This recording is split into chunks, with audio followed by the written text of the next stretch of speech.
अस्सलाम वालेकुम, welcome back to my YouTube channel और अदर वीडियो के साथ जिसमें हम आज करेंगे 10 एमसीक्यूज़ और करेंगे और वो बेस्ड है पार्ट्स ऑफ स्पीच पे। तो फर्स्ट एमसीक्यूज़ पे हम जाते हैं जो कि हमारे पास है। The red car speed down the highway, the underline part of the sentence is. तो यहाँ पे रेड को अंडरलाइन किया गया है और पूछा गया है कि ये क्या है। डिस्क्रिप्टिव एडजेक्टिव है, डेमोन्स्ट्रेटिव एडजेक्टिव है, पोजेसिव एडजेक्टिव है या इंट्रोगेटिव एडजेक्टिव है। तो यहाँ पर ये डिस्क्राइब कर रहा है कार, कौन सी कार, रेड कार। तो ये हमारे पास कौन सा हुआ, डिस्क्रिप्टिव एडजेक्टिव हुआ। ठीक है, ईदर स्टे हेयर और गो आउट। इस सेंटेंस में ईदर एंड और जो है ये किस चीज़ को जाहिर करता है, सबऑर्डिनेट कंजंक्शन को, कोऑर्डिनेट कंजंक्शन को, को रिलेटिव कंजंक्शन को या एडवर्सिटिव कंजंक्शन को। तो यहाँ पर सबऑर्डिनेट, इसमें हमारे पास डिपेंडेंट और इंडिपेंडेंट क्लास होना चाहिए, इसमें दो इंडिपेंडेंट क्लास होना चाहिए, लेकिन यहाँ पर ये रिलेट कर रहा है टू अपोजिट क्लास को। तो यहाँ पर हम क्या करेंगे, ईदर एंड और, ये हमारे पास कौन सा होता है, को रिलेटिव कंजंक्शन है। He is richer than I am, the underline word is, then हमारे पास क्या है, सबऑर्डिनेट कंजंक्शन है, कोऑर्डिनेट कंजंक्शन है, को रिलेटिव है या एलेटिव है।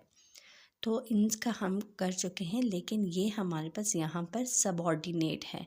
वो हमारे पास मेन क्लास को किसके साथ मिला रहा है, इस कॉम्प्लीमेंट के साथ मिला रहा है, कंपैरिजन की जा रही है। देन के बाद हमारी आगे की सेंटेंस इनकम्प्लीट रह जाती है। तो इसको हम क्या कहते हैं, subordinate conjunction. They played well and won the game. The underline verbs are, क्या है, प्लेड क्या है एंड वन क्या है। फाइनाइट एंड नॉन फाइनाइट ये हो नहीं सकता। फाइनाइट हमारे पास कौन से वर्ब होते हैं, जो हमारे पास टेंस शो कर रहे होते हैं।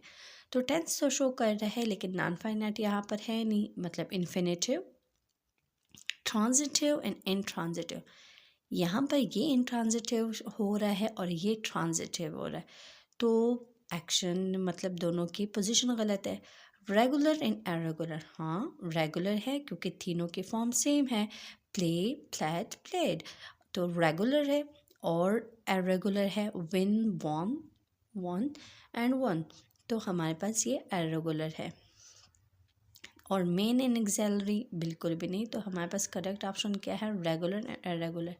सॉरी मैं अटक रही हूँ मेरी नाक बंद है, मैं काम में मतलब सही से बोल नहीं पा रही। Okay, the boy was punished for breaking the furniture. The underline word is, breaking हमारे पास यहाँ पे क्या है, ये इस एक्टिविटी की बात की जा रही है, और हमें पहले ही पता है कि जब एक्टिविटी की बात की जा रही हो तो हम उसको क्या कहते हैं, उसको हम कहते हैं जेरेंट।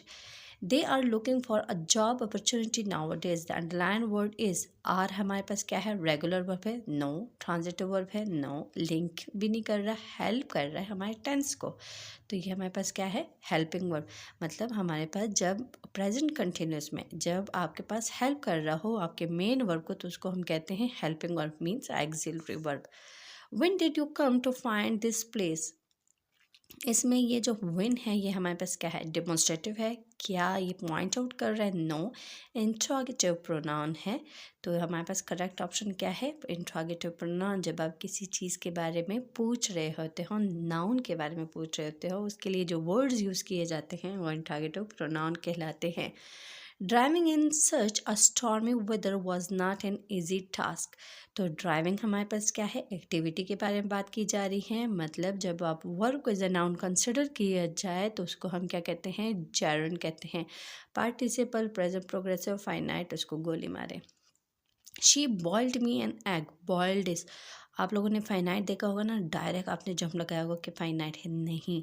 जब फाइनाइट के साथ ट्रांजिटिव आ गया तो आप फर्स्ट ट्रांजिटिव के बारे में की तरफ जाएंगे।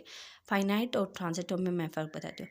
फाइनाइट क्या कहते हैं कि वो हमारे पास टेंस बताता है। जैसे मैं कहूँ शी कट्स वेजिटेबल, ठीक है। अब यहाँ पे कट्स हमें बता रहा है कि ये प्रेजेंट सिंपल है, और अगर मैं कट लगाऊं तो वो मुझे बता रहा है पास्ट सिंपल है। लेकिन यहाँ पर ये हमारे पास यहाँ पे वर्ब नहीं पूछा गया है, यहाँ पे हमारे पास वर्ब का एक्शन पूछा गया है, ठीक है। टेंस नहीं पूछा गया, क्या आपका वर्ब जो है वो कौन से टेंस में बात कर रहा है। फाइनाइट हमेशा एग्रीमेंट थ्रो करता है, जो हमारे टेंसेज में एग्रीमेंट है। इज़ है तो उसके साथ क्या लगाना है, वॉज है तो उसके साथ क्या लगाना है, सब्जेक्ट अगर ये है तो उसके साथ क्या लगाना है। तो फाइनाइट एक्चुअली ये काम करता है, एग्रीमेंट पर जाता है। और यहाँ पर वर्ड जो है वो ट्रांजिटिव है, ठीक है। डायरेक्ट एक्शन ऑब्जेक्ट को ट्रांसफ़र कर रहा है तो वो ट्रांजिटिव वर्ब कहलाता है। He is too shy to ask for his own money. The underline word is too. तो टू हमारे पास क्या है, इंटेंसिटी जाहिर कर रहा है, तो वो हमारे पास क्या कहलाता है, एडवर्ब ऑफ डिग्री कहलाता है।